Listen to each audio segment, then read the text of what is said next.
Et salut les amis, j'espère que vous allez bien. On se retrouve aujourd'hui pour une nouvelle vidéo. Et comme vous l'avez vu au titre, enfin j'ai reçu cette commande Fanatec que j'attends depuis trop longtemps. Hein, on va pas se mentir, j'attends cette commande depuis beaucoup trop longtemps. Ceux qui ont commandé chez Fanatec pendant le Black Friday, vous savez de quoi je parle. Si vous n'avez pas suivi cette histoire du Black Friday, j'avais déjà une vidéo en préparation que j'étais en train de monter qui parlait du Black Friday. Aujourd'hui même, le 16/02/24, le 16 février 2024, bon anniversaire Benjamin, je viens de recevoir ma commande Fanatec. Donc je me suis dit qu'on allait déballer ça ensemble. Enfin je reçois cette commande que j'ai commandée en novembre 2023. Pour vous dire, le Black Friday de le Black Friday de 2023 chez Fanatec a été un enfer. Beaucoup de youtubeurs et youtubeurs francophones en ont parlé. J'en ai fait les frais et enfin j'ai reçu ma commande. Donc je ne suis pas le seul à avoir commandé, hein. Tous ces cartons ne sont pas pour moi, hein. Ici nous avons un frein à main qui n'est pas le mien. Ici nous avons un volant Formula V2.5 qui n'est pas le mien. Tac, avec son quick release. Et ici nous avons donc ma commande entre guillemets à moi, pour moi, hein. Donc ici nous avons un set de boutons, hein, un set de caps pour volant Fanatec que j'ai eu pendant le Black Friday. Ici nous avons mon volant à moi qui est aussi un Formula V2.5X. Et vous savez à quel point il y a eu des problèmes de stock sur ces volants là et j'ai très hâte de le déballer. Je ne l'ai jamais vu en vrai. Le seul volant que j'ai vu de chez Fanatec c'était une ancienne version. Je l'ai vu 2 minutes en vrai. Donc j'ai très hâte de voir ce que ça donne et surtout de voir ce qu'il donne en neuf. Ici vous avez le QR1 en aluminium qui va avec le volant Formula. Ce qui va être incroyable, c'est que je vais enfin avoir mon DD1. Ah oui, mais ça d'ailleurs vous le savez pas. Et oui, parce que je vais en profiter pour cette vidéo, pour faire une update sur mon setup. Je vais m'asseoir carrément. En fait, si vous voulez, mon setup a beaucoup évolué depuis la vidéo que vous avez vue où je déballe mon CSL DD 8 Nm. J'ai eu une offre d'un ami du travail que je n'ai pas pu refuser. Une base volant, voilà, c'est une offre qui s'est présentée à moi comme ça. Donc j'ai revendu à Jérôme, la personne que vous connaissez très bien sur la chaîne YouTube, avec notamment les vidéos où on va chercher des E36, que ce soit ma 320 ou ces deux E36 qu'il a eu. D'ailleurs sa E36 va très bien. Je vous rassure, il l'a toujours, celle-là, il n'a pas revendu pour l'instant. Du coup j'ai eu une offre pour un Direct Drive DD1 de chez Fanatec, un Podium DD1 que j'ai pu récupérer vraiment pas cher et que j'ai envoyé en SAV pour une petite bricole. Du coup j'ai un DD1 neuf. Sauf que du coup j'avais un volant BMW CSL Elite, donc du coup avec un QR en plastique, les QR, comment ils appellent ça, les QR1 Light, voilà. Donc je n'ai jamais eu de quick release en alu, donc avec la bague, donc double excitation puisque je vais non seulement pouvoir voir ce que ça donne un Fanatec Formula V2.5X, mais en plus voir ce que donne mon DD1 à 20 Newton, ou en tout cas à plus que 8 Newton, avec un QR1 en alu. Du coup, depuis que j'ai mon depuis que j'ai mon DD1, j'avais pas senti une différence flagrante de puissance avec le CSL DD 8 Nm, pour la simple et bonne raison que les QR1 Light, donc en plastique, celui que j'ai sur mon volant BMW, bride le DD1 à 8 Nm également. Donc je sentais que c'était quand même plus qualitatif au niveau du ressenti, mais je voulais plus. Et c'est ce que je vais avoir grâce à ce petit QR1 en alu. Ensuite, il y a ici mon frein à main Club Sport Fanatec. On va voir ce que ça donne comparé au frein à main de chez AliExpress à 90 €. Est-ce que ça va être la même chose? Est-ce que le ressenti va être pareil, mais que du coup la seule différence ce sera la qualité et la durée de vie? Je ferai le test pour vous qui vous pose également cette question. Ensuite, pour les plus observateurs, vous aurez remarqué qu'ici il y a ma boîte de vitesse Fanatec Club Sport. Alors pourquoi elle n'est pas dans les cartons? Tout simplement parce que je l'ai reçue il y a très longtemps cette boîte, mais j'attendais d'avoir le setup frein à main boîte pour tout installer correctement sur mon track racer. Donc j'ai très hâte de pouvoir enfin essayer cette boîte de vitesse. Je l'ai déballée de nombreuses fois pour juste passer les vitesses comme ça et m'amuser à passer de séquentiel à manuel.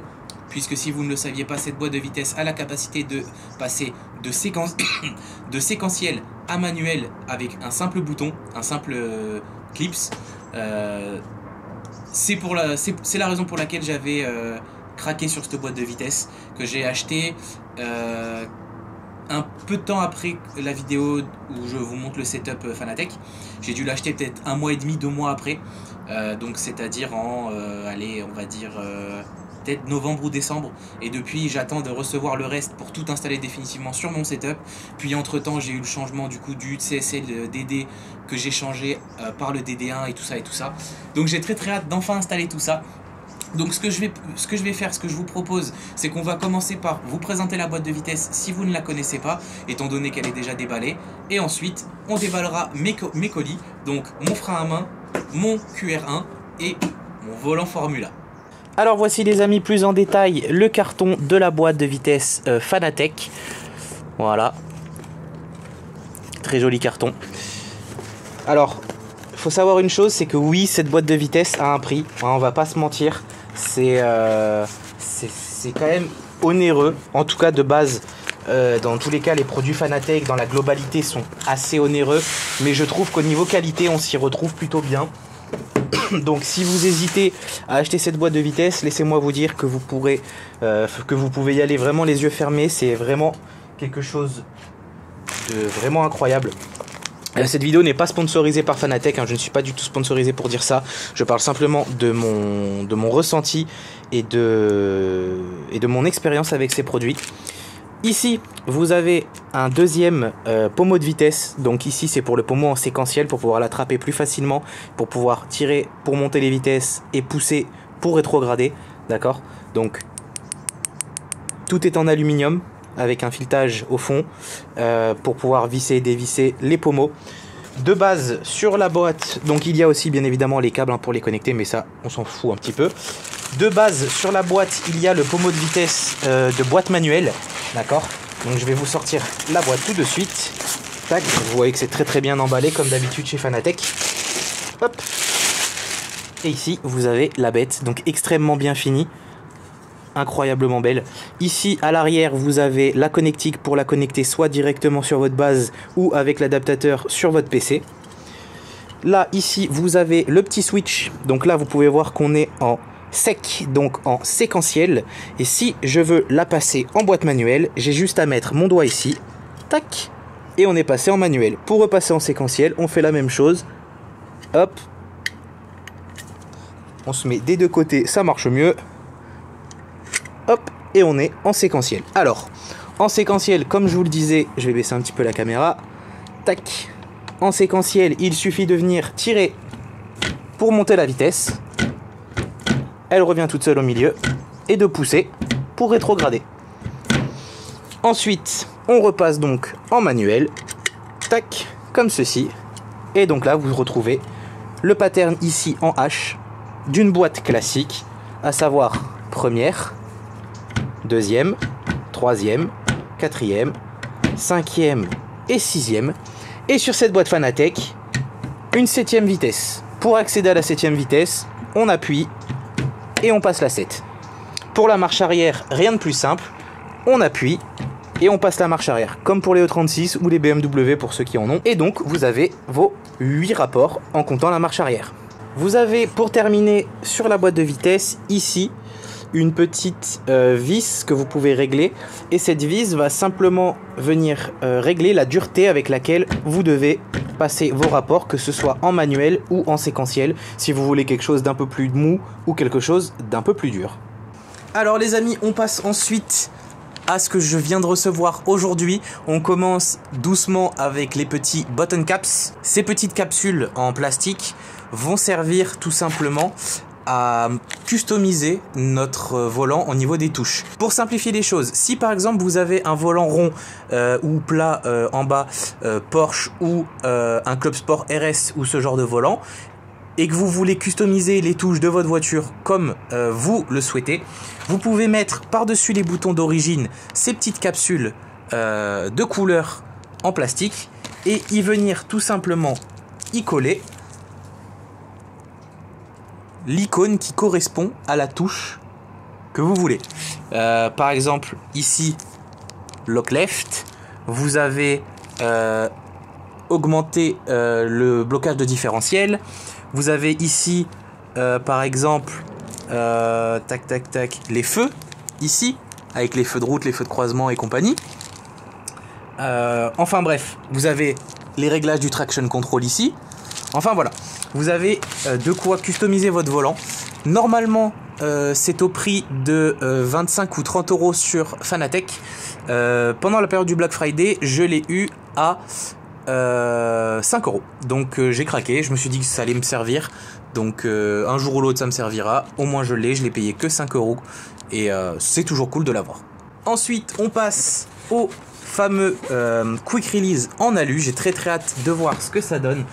Pour l'ouvrir, on va avoir besoin d'un petit couteau, hein, un petit couteau made in Italy pour celui-là, avec une belle prise au vent. Honnêtement, on est plutôt à l'aise avec ce couteau. Très sympathique. Allez, on va s'ouvrir ça sans plus tarder. Hop. Tac. Et voici le QR1 de chez Fanatec. Tac. Alors, on a besoin du coude-coude. Tac. Donc, encore une fois, hein, toujours bien emballé. Et donc, voici, ah, c'est beau, le fameux QR1 de chez Fanatec. Alors, ici, vous avez la partie qui va venir s'installer sur votre volant. Je vous ferai un tuto pour montrer comment monter un QR1 sur un volant Fanatec. À savoir que sur les volants Fanatec, vous pouvez switch de QR1 à QR1 Lite ou ce genre de choses. La procédure d'installation est un petit peu différente. Donc je vous montrerai comment on installe un QR1 sur un volant type Formula, mais c'est exactement la même chose que sur tous les autres volants. Ici, vous avez hop, un petit pin ici à enlever. Tac. Et le QR est totalement fonctionnel. Alors il fait un petit peu de bruit au début, c'est normal. Je pensais que la bague allait être un petit peu dure, mais non, ça va, c'est plutôt simple au niveau du tirage. Hop. Et vous pouvez également ici caler la bague comme ceci et venir visser un lock pin qui va théoriquement annuler un peu de jeu et bloquer définitivement le volant, ce qui annule l'effet du coup Quick Release, mais qui vous permet d'avoir moins de jeu dans le volant. On va passer maintenant au frein à main Fanatec. Donc on se retrouve ici avec la boîte du Fanatec Club Sport Handbrake. Donc encore une fois une boîte, ma foi, plutôt jolie, plutôt sympathique.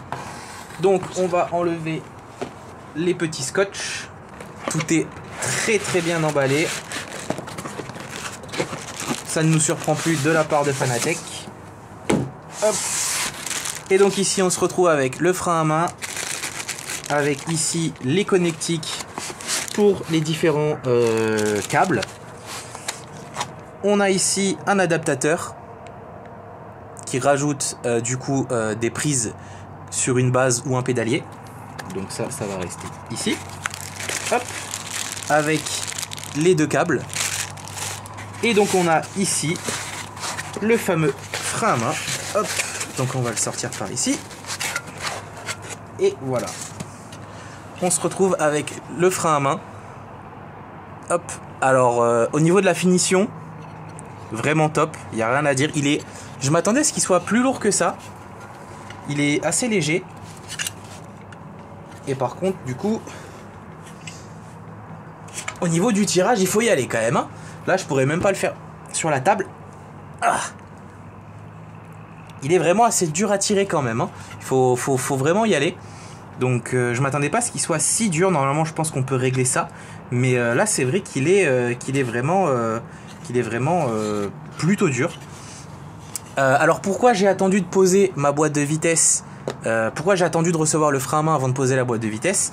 C'est tout simplement parce que ici, les petits trous que vous voyez sur la plaque, en fait, ça va nous permettre de fixer directement ce frein à main sur la boîte de vitesse pour nous éviter, comme moi qui ai maintenant un track racer ou un gros châssis, d'avoir des adaptateurs ou des platines à acheter. Donc c'est très malin de la part de Fanatec, c'est vraiment très intéressant de pouvoir directement monter le frein à main sur la boîte de vitesse.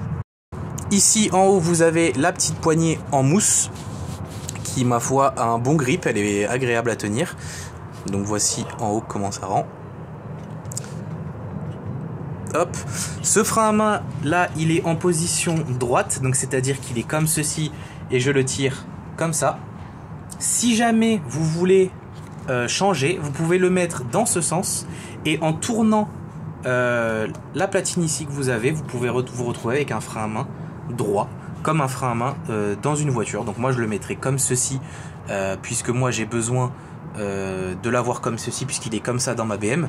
Donc je le garderai ici, mais sachez que vous pouvez aussi avoir la possibilité de le mettre à l'horizontale et d'avoir un frein à main type frein à main d'origine sur votre voiture.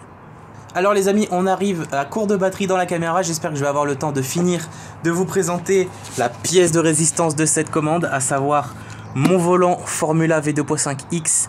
On va ouvrir ça tout de suite et on va découvrir ensemble ce que ça donne, et j'ai incroyablement hâte. Alors, tac. Hop là, enfin entre mes petites pattes. Hop. J'ai très hâte. Là, je vous le dis, je vais vous baisser un tout petit peu. Hop, ça se voit peut-être pas, mais là, si, ça se voit totalement que j'ai hâte. Tac, hop. Ah, il y a les petits scotch. Ah non, c'est vrai que ça s'ouvre comme ça. Hop là, ici. Et ici, toujours des packaging, ma foi, chiadés. Plutôt bien pensé. Hop. On ouvre ici. Un volet, deux volets. Manuel, on s'en fout. Le seul manuel qui nous intéresse, c'est Ferrara. Et ici, on a donc le volant. Alors la boîte, pour l'instant, elle va aller là-bas. Hop, on enlève les petites mousses. Ça, rien que de l'avoir dans la main comme ça, je kiffe. Hop. Alors, tac, tac. Et je regarde dans la caméra pour éviter de me spoil trop vite. Et attention, mesdames et messieurs. Oh là là là là. Oh, la dinguerie. Oh waouh. Oh, ah oui. Ah oui, les palettes magnétiques. Ah oui, donc on est sur ce genre de bail. Ah oui. Ah non, mais là, le clic. Et puis même la sensation de... Ah ouais, non, c'est... Ah, les boutons sont... La sensation de clic des boutons est incroyable. Oh, waouh. Alors, petit conseil, mettez des gants. Là, moi, j'ai pas de gants. Mais vraiment, le conseil numéro 1, mettez des gants, parce que c'est un coup à vraiment l'abîmer vite. Mais waouh. Oh, c'est... Oh, ah, c'est quelque chose. Hein. Pouah, qu'est-ce qu'il est beau.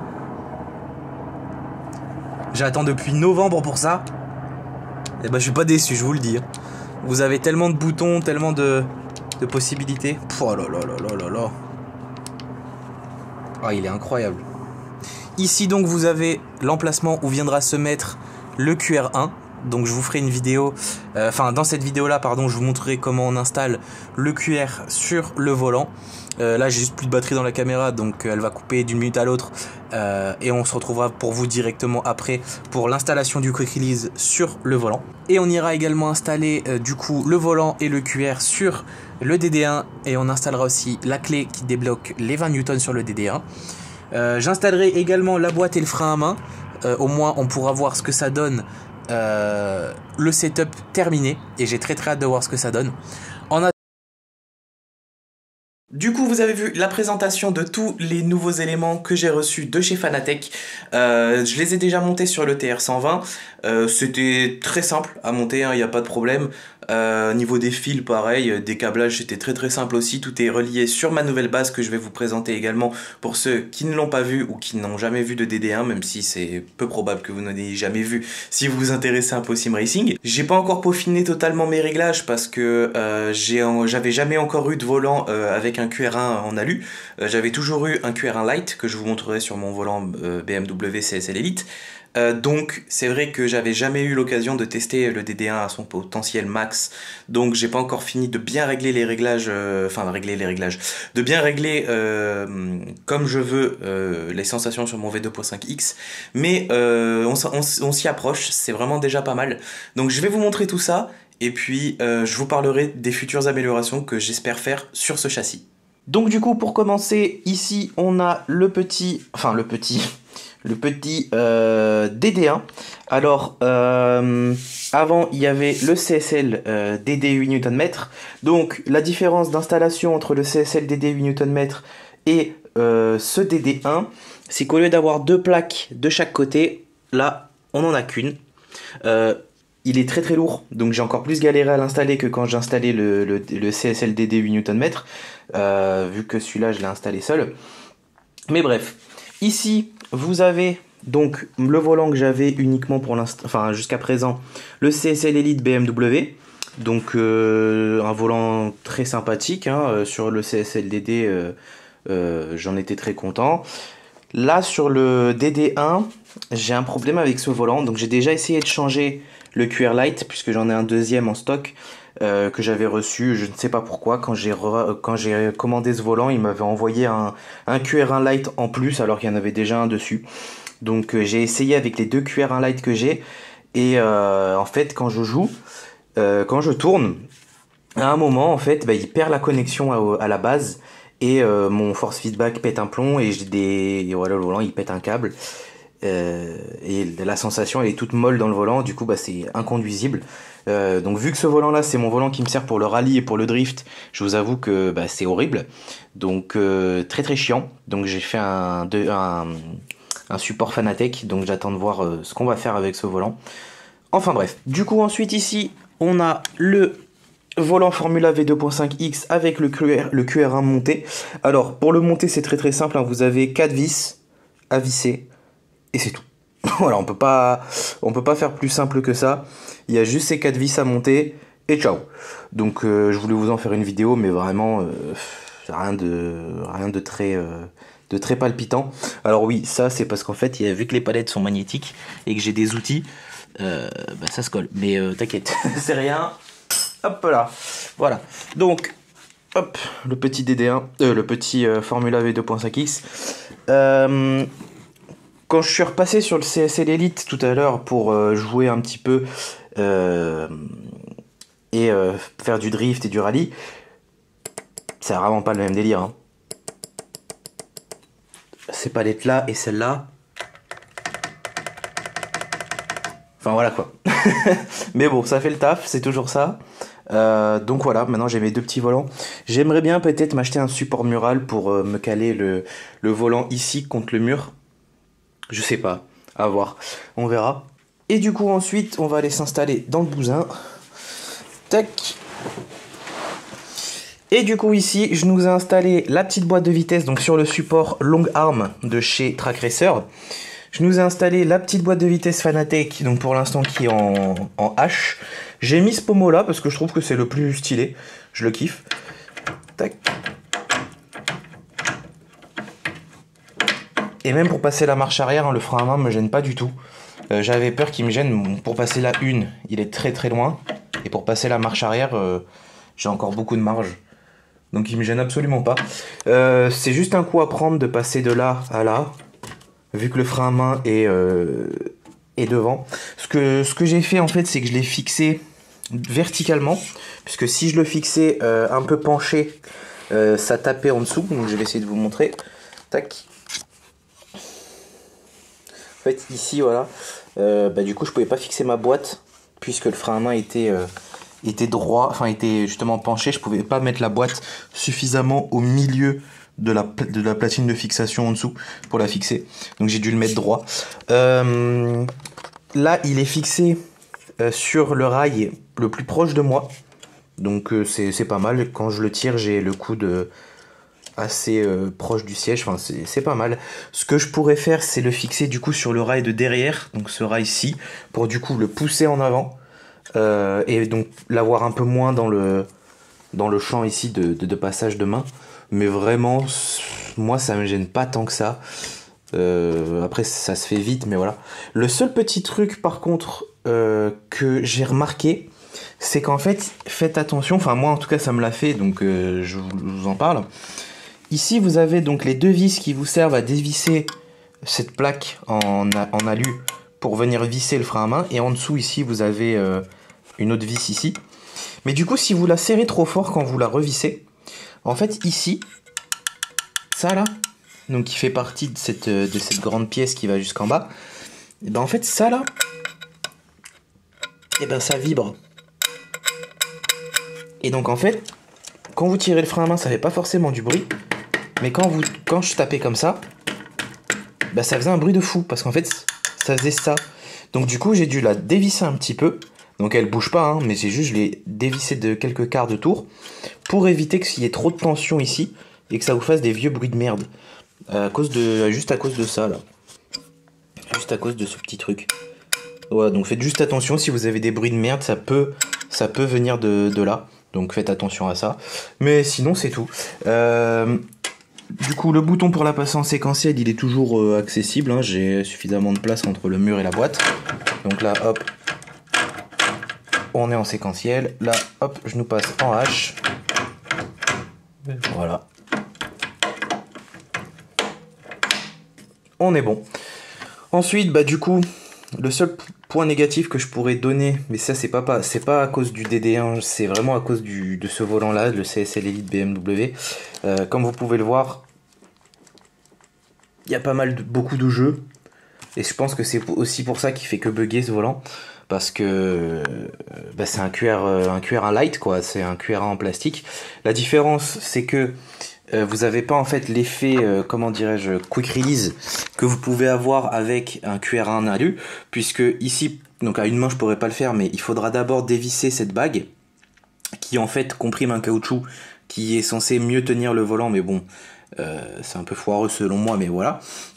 Donc il faut dévisser cette bague. Ensuite, il faut dévisser le quick release et ensuite seulement le volant peut sortir. Donc alors qu'avec le QR en alu, on tire la bague, on met le volant et le volant est installé. Après, si on veut, on peut resserrer ici et même venir visser la vis de maintien du volant pour être sûr qu'il bouge pas. Bon, moi je le fais pas parce que c'est pas non plus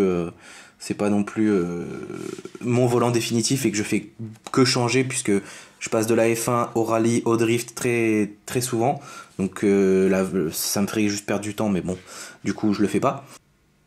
J'ai également, donc du coup, comme je vous disais, vu que je veux passer sur du QR2, j'ai également, pendant le Black Friday, comme je vous disais dans la première partie de cette vidéo, acheté ceci qui est l'adaptateur donc côté base pour passer en QR2. Tac. Donc c'est bien l'adaptateur pour DD1 et DD2. Tac. Avec ici les connectiques et ici on a du coup le nouveau système de quick release. Donc je vais enlever mon volant et je vais vous montrer tout de suite les différences. Donc le QR1 Lite, hop, ça se présente comme ceci. Voilà, donc vous avez, donc comme je vous disais, la petite bague pour serrer et pour desserrer. Et donc ici on a la fixation entre guillemets QR1, donc ce qui a toujours quasiment été chez Fanatec. Et donc c'est cette fixation là, de ce côté là, que j'ai réussi à me procurer pour pas très très cher pendant le Black Friday. Donc ici QR1 et ici QR2. Alors vous voyez que du coup c'est totalement différent. Il n'y a plus cette espèce de système de caoutchouc qui est resserré par cette bague pour venir serrer les volants. Il y a du coup en fait dans les Quick Release 2, ici vous avez des espèces de barres en fait qui viennent se mettre dans ces crans là et qui sont censés vraiment ne plus du tout bouger et vraiment donner une rigidité incroyable. J'ai vu des tests et des comparaisons et apparemment c'est le jour et la nuit. Mais niveau des prix c'est assez compliqué.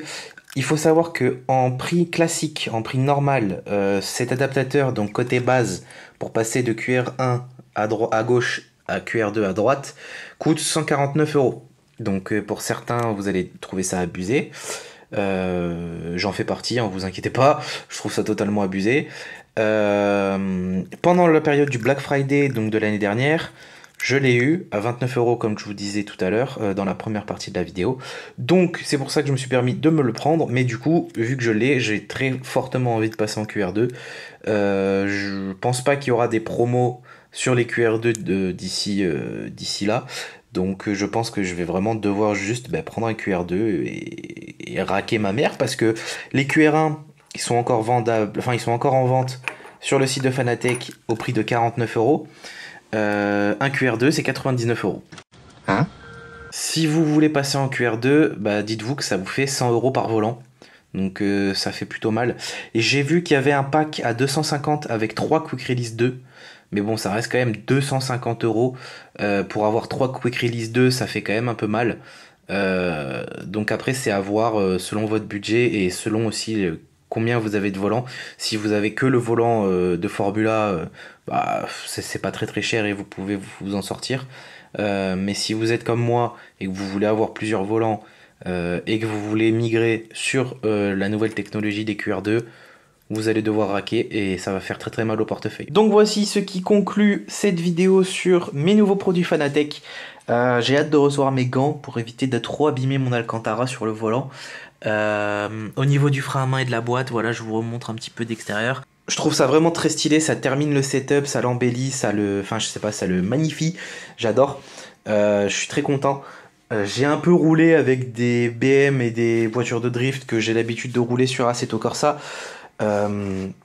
Donc du coup avec mon volant CSL, hein, pas celui-là, le volant rond ici, j'ai pas mal roulé en drift et c'est vrai que retrouver un frein à main c'est vraiment très sympa parce que avant donc je faisais tout au transfert de masse et tout, mais des fois il y a des petites corrections, des petits trucs que j'aurais bien aimé faire avec un frein à main, mais que vu que j'en avais plus, bah, c'était impossible. Maintenant que je me retrouve avec de nouveau un frein à main, je redécouvre la vie et c'est très sympa pour les petites corrections. En tout cas, j'espère que la vidéo vous a plu. Si vous avez des questions sur le montage, que ce soit de la boîte sur le châssis ou de la boîte sur le frein à main ou du Quick Release 1 sur le volant ou quoi que ce soit, si vous avez des questions, n'hésitez pas dans les commentaires à me les poser. Sur ce, moi je vais profiter de mon nouveau setup et je vais aller m'amuser sur des petits serveurs Assetto. J'espère vous voir in-game ou dans la prochaine vidéo. Normalement, ce sera plus une vidéo d'extérieur sur de la mécanique, sur les voitures et tout ça. Maintenant qu'il commence à refaire chaud, on va pouvoir enfin commencer à rebosser plus tranquillement sur les voitures. Donc ça, j'ai très hâte. J'espère que la vidéo vous a plu. Comme je vous ai dit, n'hésitez pas à me poser des questions en commentaire ou à juste me mettre un petit like. Ça fait toujours plaisir et ça aide pour le référencement.